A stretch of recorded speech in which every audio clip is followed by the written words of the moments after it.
Welcome into NFL Kickoff Live. It is the best hour of football talk every single Friday.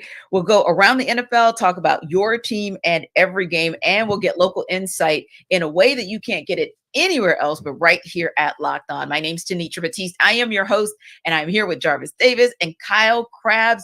We're going to go straight to Thursday Night Football, guys. The Denver Broncos held the Kansas City Chiefs to just touchdown in a 19-8 win over the Broncos. Let's talk about it. Are the Broncos just that bad? Are they really kind of a bottom three type of team? Yes, absolutely. When you think about what's going on in all of the room as we approach the NFL trade deadline, this is one of the teams that's been most active or going to be the most active, right? Because we heard about Jerry Jeudy, and they could just recently cut Randy Gregory. Now Frank Clark has requested a trade. You know, all of those factors kind of let you know that Nathaniel Hackett probably wasn't as bad as of a coach as everybody thinks he is, or Sean Payton thought, because it's still a dumpster fire, like 2 years running. So I think that right now, when you think about like, okay, who's the team that's going to be in the bidding or in the running for a guy like Caleb Williams, Denver definitely going to be one of those choices. Yeah. And what about you, Kyle? Yeah, I think from Denver's perspective, it's tough because you had this ownership change. You made this big investment for Russell Wilson kind of in the same timeline and hired a coach. Then you fired the coach, and now you're sending draft capital for Sean Payton. And it just feels like there wasn't an honest conversation about like where Denver's coming from and like trying to bridge the gap with new ownership and new coaching and a new quarterback and new coaching again. When Denver has endured what has comfortably been the worst stretch of this franchise's history over the course of the past 8 years or so. 5 wins in 2017, 6 wins in 18, 7 wins, 5 wins, 7 wins, 5 wins. And now they're 1-5. And at some point, you got to crawl before you can walk. And for there to be this aggressive kind of push to go get Russell Wilson and trade a first and a second round pick for Sean Payton, you're going to have to go back to square one. And I think the writing being on the wall, and you look at the efficiencies, particularly on the defensive side of the ball and how bad that is for Denver right now. Yeah, I do think this is a bottom 3 team, and I don't think it's going to get much better as the rest of the season plays out either. Yeah, I'm thinking the same. I think that to Jarvis's point, they're just going to go into the NFL version of tank mode and just try in the offseason to reset. And that is from a player perspective, but who knows just how far that reset goes, because it feels like nothing is working, including the coach that they selected to be the one to take this team where they want to go. Because that's a great point, Kyle. It seems like there's a disconnect everywhere. The front office, the sidelines, on the field, just a disconnect everywhere. And a place where we never would have thought that when John Elway did what he did to get Peyton Manning and get the Broncos back into being that kind of franchise, another franchise that we never thought we would be having a conversation about as a bottom dweller or losers. The New England Patriots. You're talking about a team that from 2009 to 2019, 11 consecutive division titles. They were a perennial favorite to go to the Super Bowl if they actually did not go to the Super Bowl. Just an amazing run there. I think what was 9 Super Bowls. So now they can't get out of their own way, and people are actually talking about firing the great Bill Belichick. But do you think at the end of the season, the Patriots and Robert Kraft will decide it's time to part ways? I do. Yeah. I have seen this firsthand as a Dolphins fan. The end of the Don Shula era in Miami was very unceremonious. It was obviously, this is the record that Bill Belichick's been chasing the last few years. And they kind of discreetly behind the curtain said, look, you can either retire or you're going to get fired. Yeah. And Don Shula retired and did not choose to pursue coaching elsewhere. I don't know what Bill Belichick's ultimate decision will be, but Robert Kraft has throughout the course of the offseason handed out very strong vocabulary and statements to the fan base and to the media talking about the expectations for this franchise and getting back to the playoffs. We haven't won a playoff game since we won the Super Bowl against the Rams 5 years ago. And I got bad news for you guys. You ain't making the playoffs this year. Even though the AFC is not as crazy competitive right now as what it looked like it might be, there's been some injuries that have thinned out a few teams. This team just they are one of the more banged up teams in general themselves, and they don't have the difference making kinds of players to get them out of close game situations. And then the last 2 weeks, they haven't even played close games. So I do think this is heading towards a break at the end of the season. I mean, let's keep it funky. Like the general manager, Bill Belichick, should have been fired a long time ago because he's missed up and down the draft, whether it be first round through the 6th or 7th round, or either undrafted. He just has missed consistently. And I think that when you think about having both of those titles, that's why I'm breaking them up into two. That general manager should have been gone a long time ago. Here's my case for Bill Belichick to be gone now. 36-38 without Tom Brady. He hasn't made the playoffs without Tom Brady since 2008. Oh yeah, remember Matt Castle? Yeah, that's a throwback. He was the starting quarterback for that team. So I think that when you think about lining it all up, the Super Bowl appearances like T you mentioned, yeah, I get it. I totally understand it, but it is time comes for a reset. And I think it's time for a reset all throughout this organization, just from a general manager standpoint and a head coaching standpoint, because that Patriot way doesn't put any fear in anyone anymore. Because when you think about the Patriots being outscored 72-3 in the last 2 games, like we're not used that's unacceptable, like regardless of who's the coach, right? If Nathaniel Hackett got blown out like that, and probably did at some point last year when he was the head coach for the Broncos, you would be sitting like, okay, this dude doesn't even deserve to be a head coach. So those same parameters, those same expectations need to be put on Bill Belichick as well, because that is just unacceptable. Now they're talking about Malik Cunningham potentially getting some run at quarterback when everybody was all in love with Mac Jones, and then Bailey Zappi came in. It's just so much stuff. Like these teams, you see all the outside stuff going on, storylines going on within the organization. It's much worse because they're pretty tight zip when it comes to what's going on behind the scenes in New England. But yeah, this is a situation where general manager should be gone, Bill Belichick, and now it's time to part ways. It's time to do a hard reset with this organization. And it's interesting because for me, I think the same, by the way. I agree that it's just time to part ways. It's that ship has sailed. But I also think he's very fortunate because this is an environment where you don't win immediately, you're gone. But he managed to get 4 extra years, I'll call it, since 2019 because of all of those Super Bowl runs. But you can only do that for so long. And then eventually that good grace that you built up, or that cachet that you built up, that's going to disappear. That's going to expire. And I think that time has come, because right now the AFC East as a whole are just passing the Patriots by. They're an afterthought. Even thinking about the Jets, people are like, okay, but there might be something there. When the Jets are a conversation and you're not, that's when, it's time to just do a hard reset. Now, got a couple other teams in there that probably need to do hard resets as well. What in the name of Vikings is going on with the Vikings? Wow. Where do you start?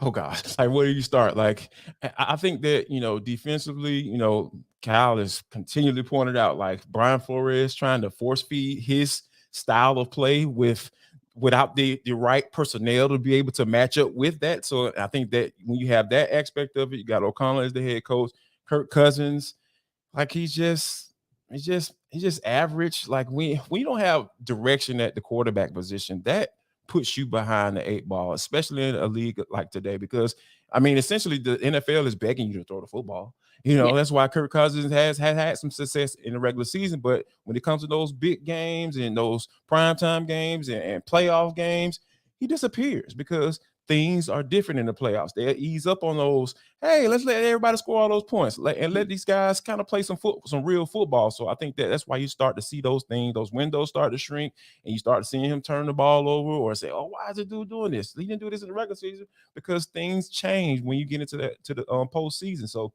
I think that when you have all of those factors coming into play, and we know the Vikings have been known for with Mike Zimmer being the head coach, their defense, that was their identity. They don't have an identity now because their defense is not what it was, because they, like I said, they don't have the personnel. So I think that when you think about putting all those factors together, that's why you have what you have up in Minnesota. But interestingly, Kyle, we don't talk as much about Minnesota and they're 1-4 as we do about Chicago and they're 1-4. It's like Chicago has been dragged through the mud about just winning one game. But I'll be honest with you, I was kind of, and I, of course, have been following, but it's kind of shocking. Like, man, I wonder why we don't talk about it. Why do you think there's so much more conversation about the Bears and the Vikings, especially because the Vikings were one of those teams that went off last year, of course, in the regular season, and then kind of fell off the cliff in the postseason. But ultimately, do you think they're showing who they really are this year? I think at some point, regression to the mean is one of those things that usually happens in football. And here's some numbers for Minnesota. Last year, they scored 424 points, which was the fifth most in franchise history. And they had a -3 point differential because they allowed 427 points, which was a bottom 6 record in franchise history for most points allowed.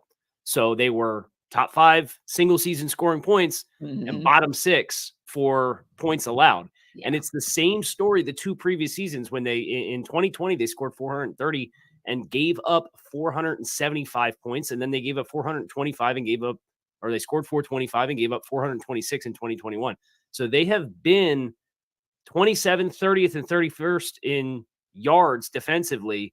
And they were bottom 5 in scoring defense last year and managed to win 13 games because they were 5th and 12th in turnover differential over the course of the previous 2 seasons. They're dead last in turnover differential this year. So there's some good fortunes when you're giving up a lot of points, but you still manage to find a way to win ball games. That ball's going to bounce the other way at some point, and you've seen that with Minnesota. They've had like horrible fumble luck already this season. I think they've lost 8 fumbles or something already.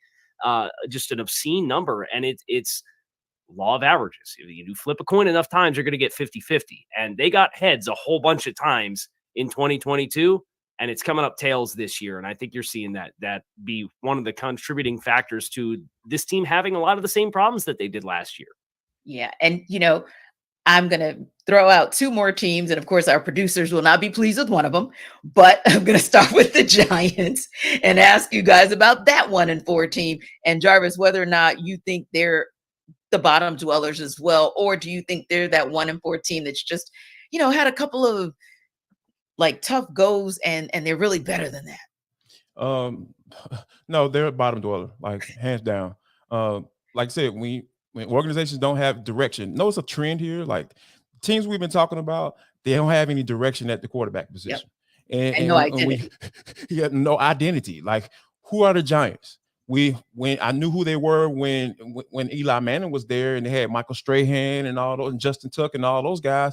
They were Eli Manning gonna turn the ball over, but when it comes nut cutting time, they are going to get right, and he's gonna make a play, and then when they get a lead, that doggone defensive line, they're going to get down and they're going to rush the quarterback and put him on the ground consistently. So it's just, and they've had issues ever since then, to be honest with you, on the defensive side of football. They just have not been able to figure it out. Like, when you talking about position needs going into the draft, I'm sure you have experienced this, Kyle, in your research. Like, they always have needed linebackers, and they always kind of fill those spots, those linebacker spots, with free agents and just bringing guys in, and never actually invested in that position and drafting a guy that can come in and can be around for the next 8 to 10 years, as far as, being that catalyst for your defense. So it's just so many things that's been going on. Now, Brian Daboll came in, he did work his magic with Danny Dimes in his first year, but like, this year, that's who I feel like Daniel Jones is. This is who he is. This is who he is. Like, of course. Exactly Daniel Jones, that's who he is. And then you got the issue with Saquon Barkley. Like, there's another trend.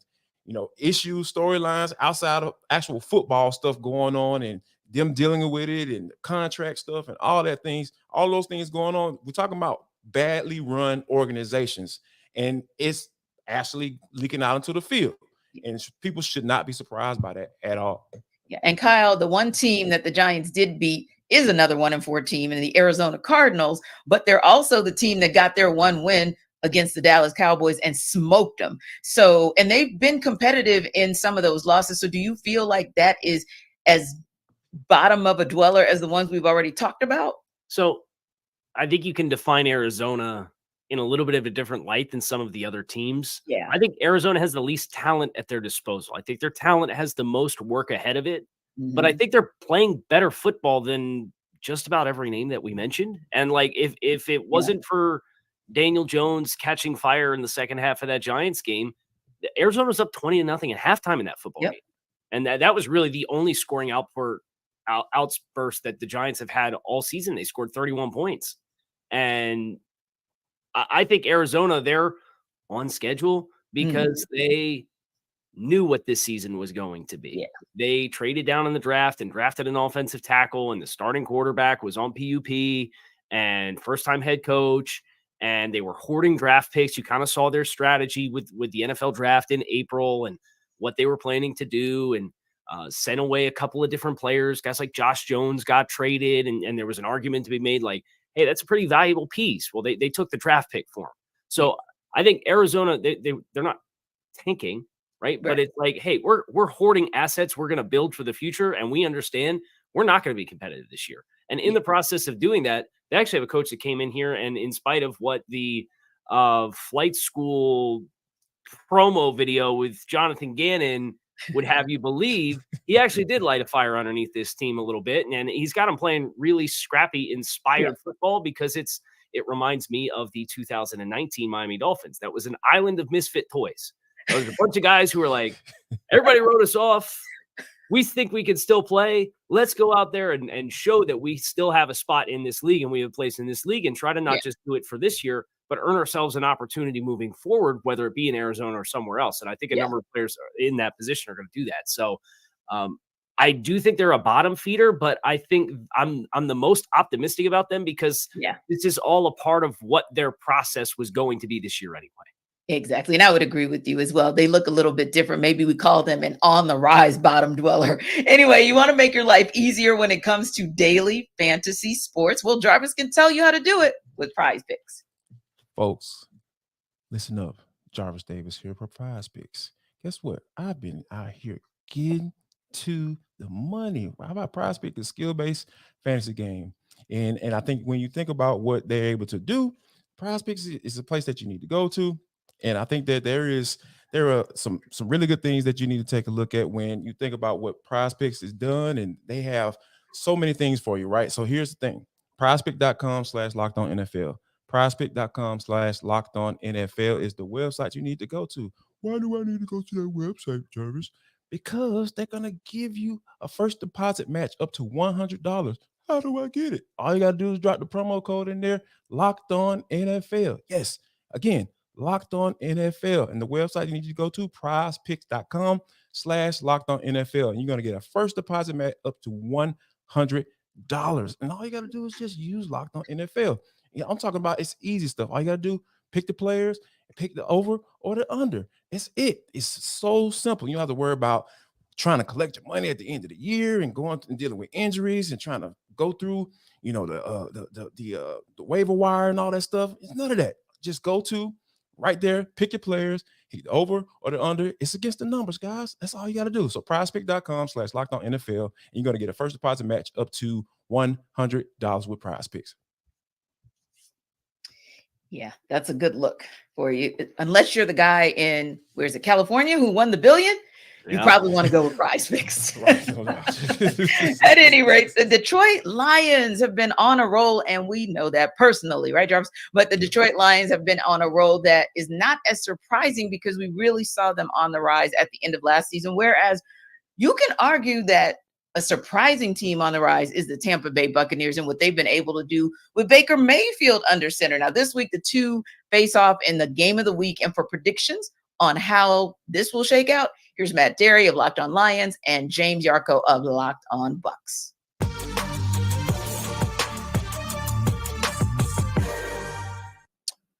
I'm looking at this game, James, as far as predictions go, and the Lions have won their last 3, and it's been all blowouts. I mean, they really have won, 14, 18, and 14 or 16, whatever it's been.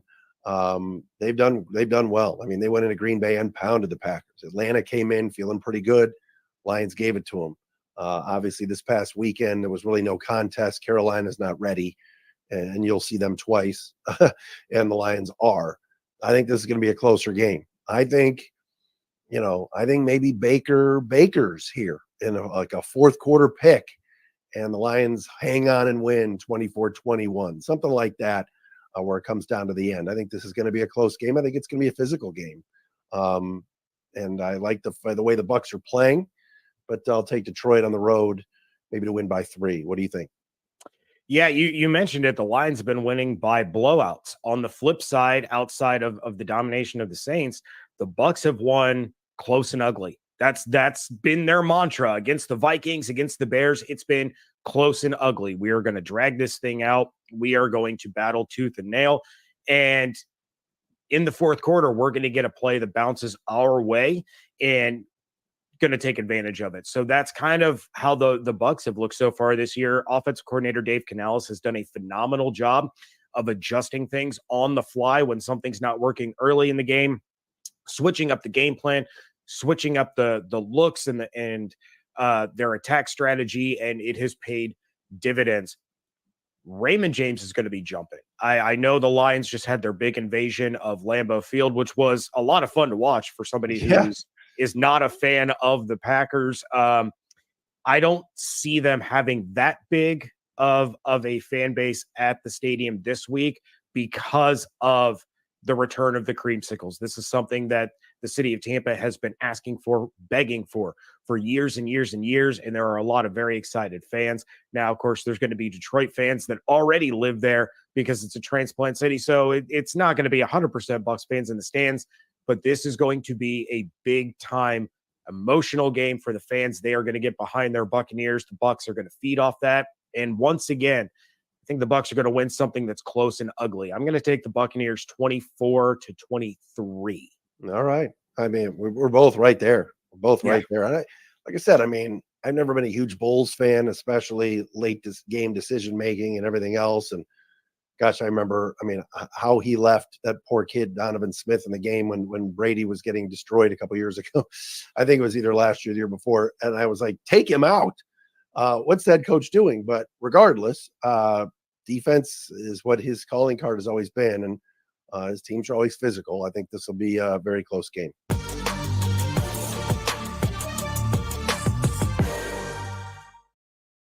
Now, I think they will both be surprised because they might have a few more Detroit Lions fans than they realize, because it is time for the snowbirds to start coming south, the snowbirds, right? So, and I don't know if they get to Miami, but they certainly get to Tampa. And I know that because I used to cover the Bucs in Tampa. And yeah, that dreamsicle, icicle, purple sickle thing, or what is it, orange sickle thing they got going on. Yeah. People have been lobbying for that for a minute. But anyway, let's talk about what's going on the field between those two teams. Do you guys think, first of all, that the Lions are a top contender in the NFC? I mean, Jarvis, do you think that they have at least cemented that status through this first, maybe third of the season?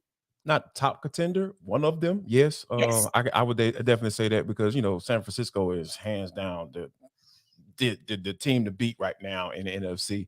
But when you think about what the Lions have done, Dan Campbell, and I know I was one of those people making fun of a press conference and biting ankles and eating sugar cream, sickle pops and all that stuff and snatching it from babies, all that stuff, just crazy stuff, right? And when you think about that, though, being a former athlete, I can understand why players get behind that because, if you got a little a psychotic like feel vibe to you. I mean, you have to have one if you're going to be a professional athlete for sure. I will say that. And Dan Campbell has done that, right? And he's been in those trenches, so he understands it. So you understand why the identity of this team, hey, it's going to be a knockdown, drag out game, regardless of the score when you come and play in Detroit. And to actually say those words, it sounds weird, right? Because my neighbor is a Detroit Lions fan, and he's still kind of saying, man, I don't know, Jarvis, man, I don't know, we just gonna take it game by game. I was like, you're not supposed to talk like that. Like, you're a fan of this team. This team has been awful for years. So yes, get behind this squad because this is something. They have a foundation. They have an identity. They have direction at the quarterback position. You can believe what Dan Campbell is saying when he's in those post-game pressers or talking to the media leading up to that, that whoever they're going to play on Sunday. So yeah, this is something that I feel like they are a top contender in the NFC, hands down. And I'm really interested to see how the season goes along because there's still some things that I feel like they can improve on. I really feel like they can get Jahmyr Gibbs a little bit more involved. Ben Johnson, come on now, get that. Y'all spent that first round draft pick on them for a reason. So, but outside of that, I just think the overall consistency that we've seen from this team week in and week out, they have to be put in that top part of the conversation as far as contenders in the NFC.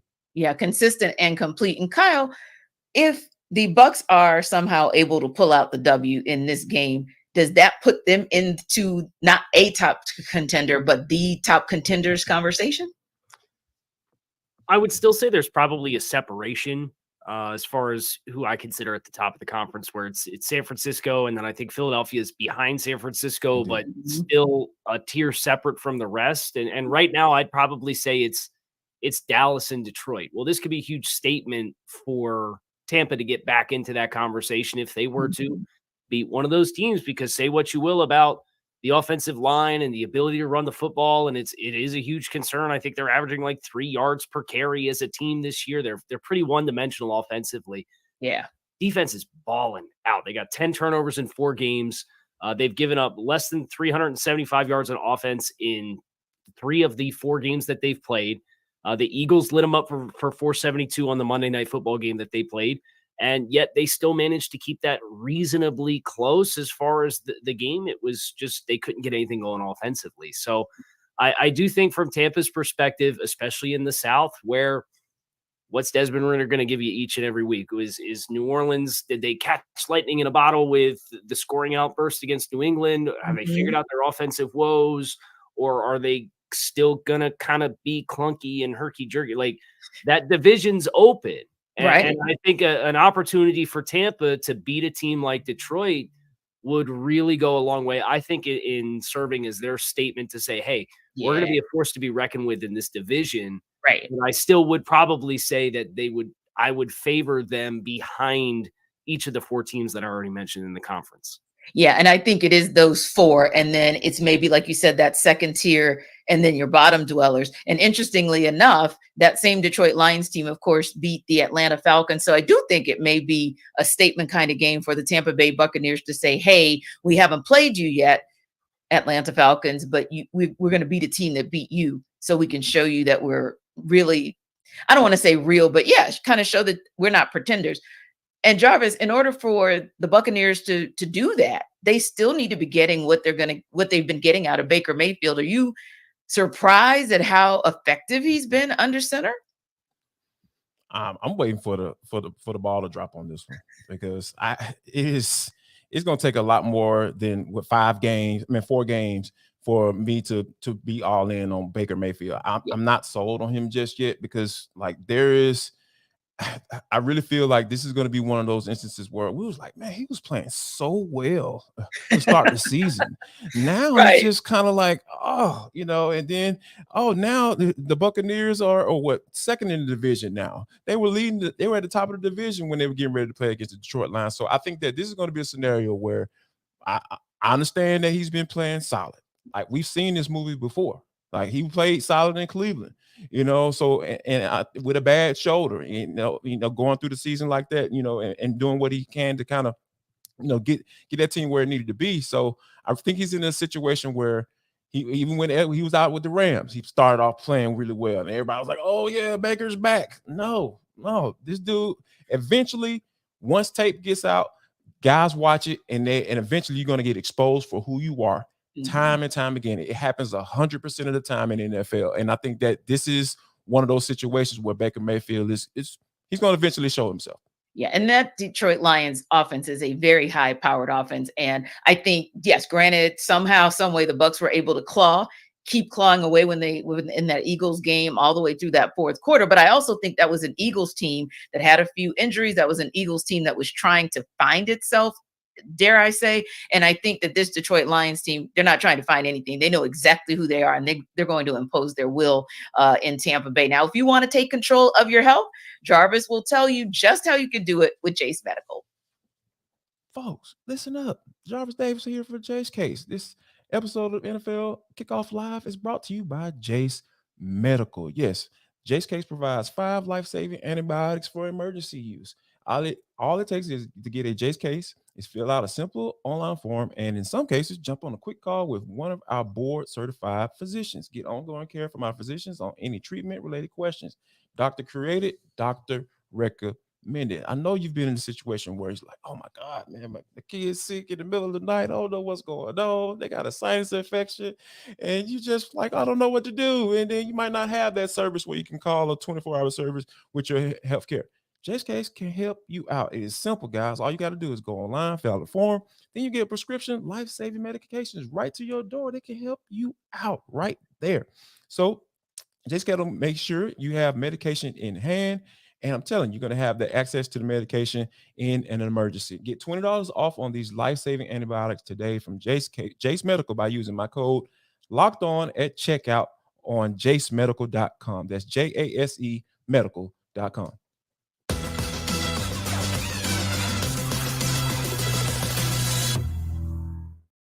Well, I don't know if Jace Medical followed a team out of the Windy City or not to heal them of whatever their internal issues were last week, but they were sure looking good as the Chicago Bears were on the receiving end of jokes at the beginning of the season. Then all of a sudden last week, they kind of woke up against the Commanders. Now, this week, they're facing one of the teams we have called bottom dwellers right there along with them in the Minnesota Vikings. So can they cover the 2.5-point spread? Well, Lauren Cox from Locked On Bears is here to tell us why they can. The Chicago Bears will cover a 2.5-point spread against the Minnesota Vikings in week 6. The Vikings offense without Justin Jefferson sure doesn't scare you as much, even with Kirk Cousins playing at a high level. Jordan Addison, as a receiver, still needs to prove himself without having Justin Jefferson really taking all the attention. And Alexander Mattison in the backfield isn't exactly a dynamic playmaker back there. You couple that with a Chicago Bears offense that's really hitting its stride right now and facing a blitz-heavy Brian Flores defense that's not too dissimilar from what they've already faced this season against Tampa Bay and the Kansas City Chiefs. Justin Fields is confident and balling right now. The Bears have answers for the blitz with DJ Moore and a strong set of complementary weapons. And all of a sudden, you've got a formula here for the Chicago Bears to win back-to-back games for the first time under head coach Matt Eberflus. Well, it'll be interesting to see because this is that kind of intriguing game where, like we talked about earlier, a little bit different. Granted, I'll say that we looked at the Lions versus the Bucs and that matchup. And now it's kind of time for them to put our money where our mouth is, if you will. The Lions are FanDuel favorites in this one, but here to sell us why the Bucs are the right choice, James Yarko from Locked On Bucs.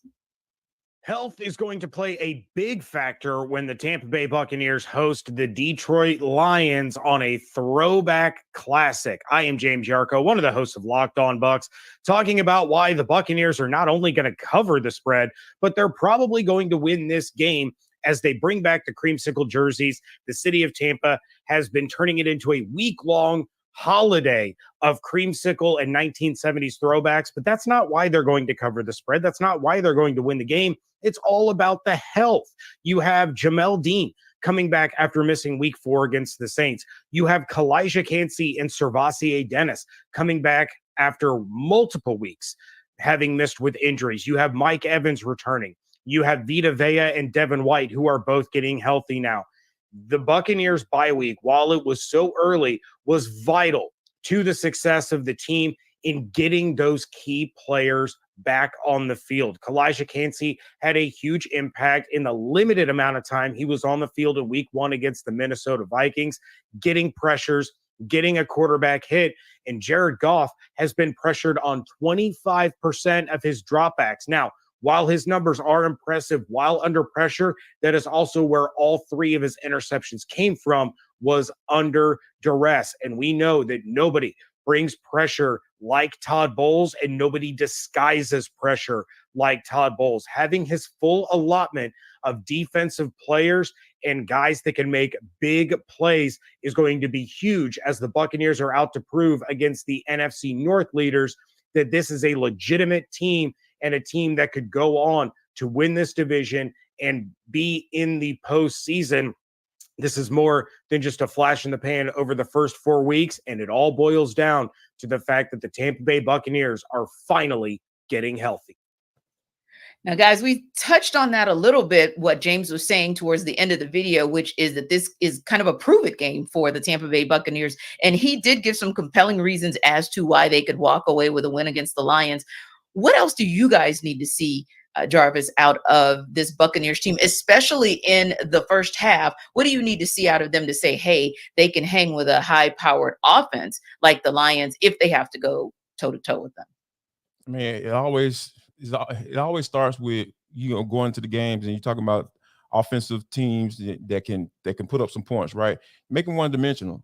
Get them off the ground, because we know that's what they want to do. And you're talking about the identity, right? We had that conversation earlier about what the Lions want to do. They want to be out physical you, and that starts in the run game, in my humble opinion.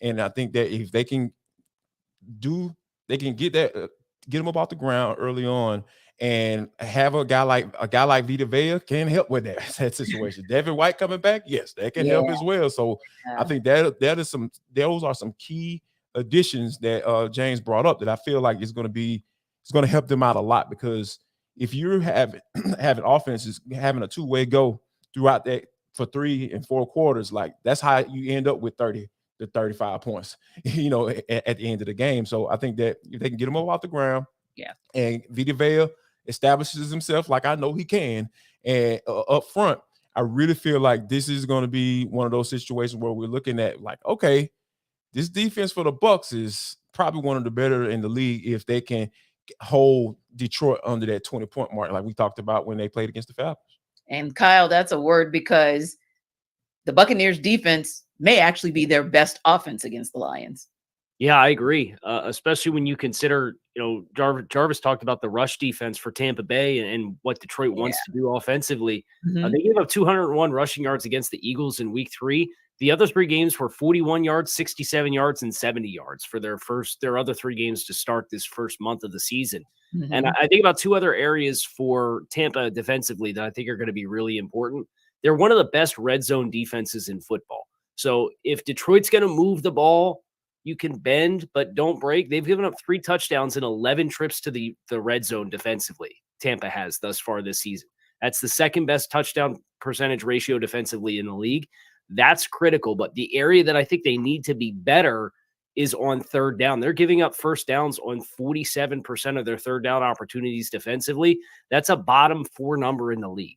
So if they can get third down, win against the run early, force them into long distance third down and distances, and then you can bring pressure at Jared Goff in those instances and try to really be compressed on the back end and force him to take sacks and force them to punt the ball. I think that's the part for Tampa that has to be different than what it has been early. They have to be better defensively on third down. Now, Jarvis, the Lions are actually FanDuel favorites in this one. Tell me who you got. Wow. I'm gonna have to go with the Lions, because that's what I've seen. That's what I've been at, that consistency, right? Like in every game, regardless, win or loss, I've seen the Detroit Lions continually put out a product that can give you chances to win games week in and week out in the NFL. And I think that when you have that, you have a quarterback that can, get the job done. He's not turning the ball over that much, like how he was shipped out of LA, LA. Those were some of the reasons why he was shipped out of there. So I think that when you have a quarterback under center doing what he's supposed to do, and you have that offense and a very thoughtful and creative mind and Ben Johnson calling plays, I really feel like the Lions is going to get the job done for sure. And Kyle, do you think this will be a game where the Lions continue to show their dominance, or do you think this is a game where the Bucs get the win? I think this is a huge statement opportunity for Detroit's offensive line. We talked about how Philadelphia ran for 201 yards against this Tampa defense. Detroit's offensive line is in that same stratosphere as far as the quality of the group and the unit. I do think they are going to have the opportunity to reset the line of scrimmage, and I'm worried about Tampa Bay's ability to do the same when they have the ball. We already mentioned they're 3 yards per carry as a team. And if you're going to be going into the game one-dimensional And Detroit does have the ability to win the line of scrimmage, even with Vita Vea coming back and Tampa's defense being as good as it is. I just think that recipe, when each team respectively has the ball, is going to be too much for Tampa to overcome. So I'll pick Detroit to win this game as well. Yeah, and I wanted to go back to Bears and Commanders because we talked earlier about that game, and of course heard our "Sell Me Why" from Lauren Cox. But in that game this week, of course, it's Chicago, it's the Vikings. Can they cover the 2.5-point spread? Where do you think that game lands, especially because those are kind of our bottom dwellers? I think they can. I think they can cover the spread because here's my thing with Chicago. Like, Mhm. it feels like the coaches are very reactionary. Like things have to go just off the rails for them to just go into the lab and sit down and come up with a nice game plan that's going to give them a chance to win games on a weekly basis. And they just haven't done that Yeah. unless there are rumors and stuff like, oh yeah, they about to fire the whole staff. Everybody's gone at the end of the season. Then next thing you know, they drop 40 points on the Washington Commanders. I'm just like, okay, where was this at the beginning of the season? So that's what we're talking about, right? Organizations, no direction at the quarterback spot. Although I do like Justin Fields. I like his capabilities. I feel like he's going to be a good quarterback in the NFL outside of the city of Chicago when he gets a real opportunity to be with a real coaching staff. Yeah. But, the head coach, Matt Eberflus, he's not a leader, and you had the defensive coordinator dealing with the whole FBI investigation. See how there's a trend here. Like we've been talking about this on this show all day. Yes. It's just so much stuff going on that really doesn't have anything to do with football. And then it's just leaking out onto the field and you just have the wrong people in place. And I think that right now, if they're able to come up with a game plan, if they are hearing those rumors that they're about to be fired and Luke Getsy, they're about to get fired during the season for the first time ever, in Chicago Bears history. Yeah, I feel like they can cover this bad boy because they have the talent to do it on the offensive side of the football. This is one I'm gonna be paying close attention to because, like you said, this is an opportunity for them to prove that, hey, they can coach in the NFL, or I feel like Or not. or not. And I think that we're going to be closer to or not because that's just what that's who they've shown to for themselves to be. How about you, Kyle? I think the status of Justin Jefferson going on IR is a huge feather in the cap for Chicago's opportunity to cover a 2.5-point spread. Yeah. That's a huge loss for Minnesota offensively, and Chicago low-key has scored 68 points the last 2 weeks. Now they win against Denver and they win against Washington. So they win against two defenses that are yielding a lot of points. But we did a whole monologue on Minnesota defensively and kind of the correlation between the amount of points that they give up and have been giving up.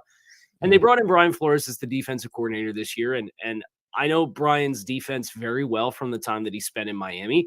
And one thing that I can tell you is traditionally one thing that gives them fits is quarterbacks who can run, because Flores plays the math game and he wants to play man coverage and then he wants to bring pressure. And if you don't get home and that guy can run, he's going to get out and run and everybody's going to have their backs to him because they're playing man coverage. So that for me is where you either got to throw the ball to DJ Moore. You got to let Justin Jefferson be an athlete in this game and embrace that part of his game this week. And if you do, I think that is enough of a recipe where I do think Chicago can cover the spread, especially without Justin Jefferson. Yeah, agreed. Now, the Cincinnati Bengals have struggled to get things going up until last week. So are Joe Burrow's injury problems finally behind him? Will the Bengals continue to build off their win over the Cardinals this week? They are 3-point favorites at FanDuel over the Seattle Seahawks. Can they cover? Here's Locked On Bengals host James Rapine to sell us why. Will the Bengals cover the 3-point spread on Sunday against the Seahawks? Hi again, everyone. I'm James Rapine from the Locked On Bengals podcast. And the Bengals, well, they're favored by 3, according to FanDuel, America's #1 sports book. I think they will cover. In the path to covering, it begins, it ends, even in the middle. Has to do with Joe Burrow and that calf injury, which obviously plagued him not only throughout training camp in the preseason, but has impacted his play early on this year. We saw him last week look as close to Joe Cool as we've seen all season long, threw for 300 plus yards, was completing passes left and right to Jamar Chase, who finished with 15 receptions, which was a team record. And so you need Joe Burrow to perform like that. This Bengals team is a pass-first offense. So protecting Joe is obviously always really, really important, especially against the Seattle defense. It's a really good secondary. They have a bunch of different guys that get after the passer without necessarily blitzing. So this Bengals offensive line will have to step up and perform at a high level. And then will they have T. Higgins? If they have T. Higgins, that would go a long way as well. He's dealing with a fractured rib right now, missed last week, was a limited participant in practice. But even if they don't have him, they have other guys like Trenton Irwin and Andre Yosavash, Tyler Boyd, of course, that they believe in behind Jamar Chase. On the reverse side and on defense, this Bengals team, they need to take away the run. Kenneth Walker, Zach Charbonnet, that two-headed monster for the Seahawks, they want to establish the run and then use that to open up the downfield throws to DK Metcalf, Tyler Lockett, Jackson Smith, and Jigba. If you can take that run game away, at least some, then maybe it'll limit those explosive plays that the Seahawks haven't hit on much this year, but you know they want to, and it's just a matter of time with Geno Smith at quarterback. He's really taken the NFL by storm, the Seahawks by storm, and has them in a good place at 3-1. So this is a tough challenge at home for the Bengals, but if Joe Burrow is right, this Bengals team can certainly get it done on Sunday. For more, make sure you check out the Locked On Bengals podcast. Quick thoughts on Bengals Seahawks, guys. Yeah, if Joe Cool is healthy, this team has an opportunity to win. And if they can get the ball, get that pill into Jamar Chase's hands, which they did last week, I was like, man, Lord knows he helped my fantasy team out. Oh, I've been struggling, guys. But yeah, I think that if we've been kind of wondering what's going on with Joe, and for him to kind of put together the type of game that he did last week, I really feel like I'm going to roll with that 9 times out of 10 because we know what his capabilities are. He has NFL MVP type talent. Indeed.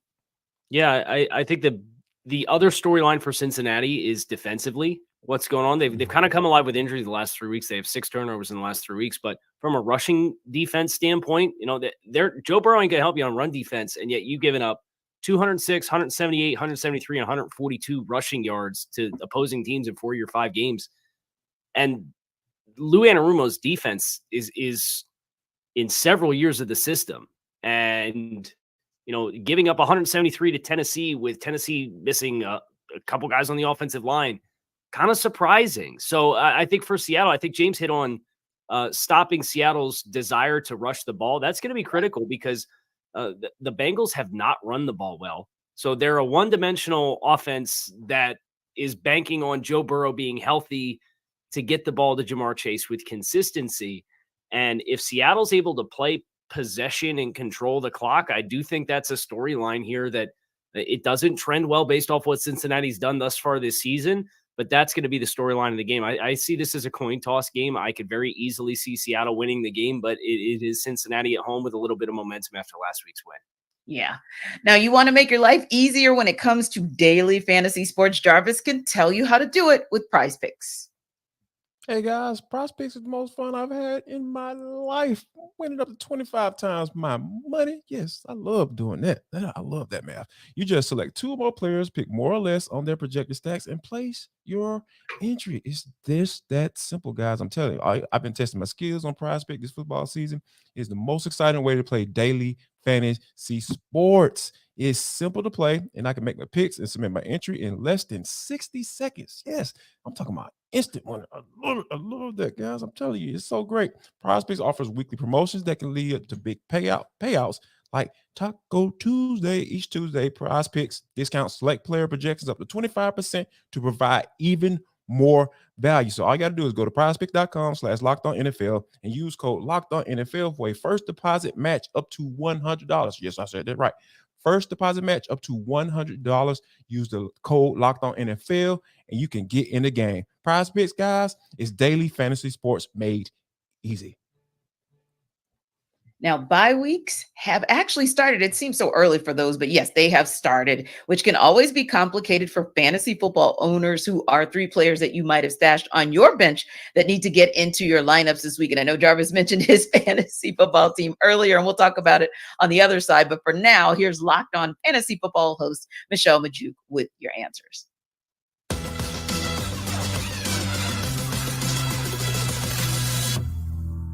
3 players that you have not been counting on at all for fantasy throughout the 2023 season, but who I think you should be getting into your lineups in week 6. First up is Rams quarterback Matthew Stafford. Despite having the 4th most passing yards in the NFL through the first 5 weeks, he really hasn't been a very good fantasy producer so far this year. Very mediocre finishes each week of the season for fantasy, at least. But last week, with Cooper Kupp back into the lineup, Stafford had his first 0-turnover multi-touchdown game of the season, and he gets a great matchup this week. The Cardinals are allowing the 4th most fantasy points to the quarterback position this season. And over the last 2 weeks, both Brock Purdy and Joe Burrow scored 21 or more fantasy points against them. I do think Stafford can easily be a top 10 fantasy quarterback this week, and he has top 3 upside. My next guy up is Minnesota Vikings wide receiver KJ Osborne. Of course, with Justin Jefferson out, everyone is very excited about first-round rookie wide receiver Jordan Addison, and he will be great. I'm very high on Jordan Addison this week, but also don't forget about the Vikings' other wide receiver, KJ Osborne, who last week, he tied Jordan Addison for the most targets on the team with 9. And don't forget, last season when Adam Thielen was struggling with the team, the Vikings gave KJ Osborne more opportunities, and he really came through, scoring 15-plus fantasy points in 4 of his last 5 weeks last season. So I believe KJ Osborne is a very solid flex play in week 6 against a very soft Chicago Bears secondary. And then my last guy is Commanders tight end Logan Thomas. Listen, Sam Howell just loves to target the tight end position. He completely ignores his great outside wide receivers, and all he wants to do is target Logan Thomas. Logan Thomas had 11 targets last week, and I believe this just keeps up because the Falcons are such a great matchup for tight ends. They are allowing the 2nd most fantasy points to the tight end position this season. Sam Laporta, Dalton Schultz, Hayden Hurst, and Evan Ingram, they each put up over 12 fantasy points against the Falcons this year. So if you don't have one of those elite tight end options, Logan Thomas is your next best bet.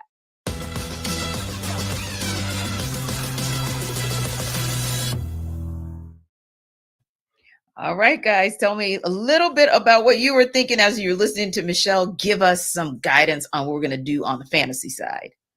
I thought that Logan Thomas was an excellent pick. The Falcons have struggled with tight ends for a long time. That was my thought. To be honest with you, T, I got him on my fantasy team. I went to the scrap heap and said, "Oh yeah, let me get Logan," because I hit with Dalton Schultz last week, and I'm riding that doggone train with Logan Thomas as well because they just have struggled. So yeah, I think that's an excellent pick as far as if you're looking for a nice value. More than likely he's going to be available in that waiver wire. So yeah, definitely Logan Thomas was one that immediately stuck out to me. Yeah. I like the KJ Osborne pick. I think he's a really nice player. And obviously they've been looking for more high ceiling players opposite Justin Jefferson, but without Justin Jefferson this week and playing a Chicago team that's given up the 2nd highest amount of passing yards offensively, we expect Chicago is going to be able to move the ball. So I think that's a game that's going to score some points. And it's not just going to be Jordan Addison, right? It's not just going to be TJ Hawkinson. I think Kirk's going to be able to spread the ball around a little bit. And I think KJ Osborne, who's a guy who has had steadily 600 plus receiving yards in each of the last 2 seasons and a decent touchdown production, he's going to get a boost in opportunity this week. I think that's a really nice call for Michelle as well. Yeah, agreed.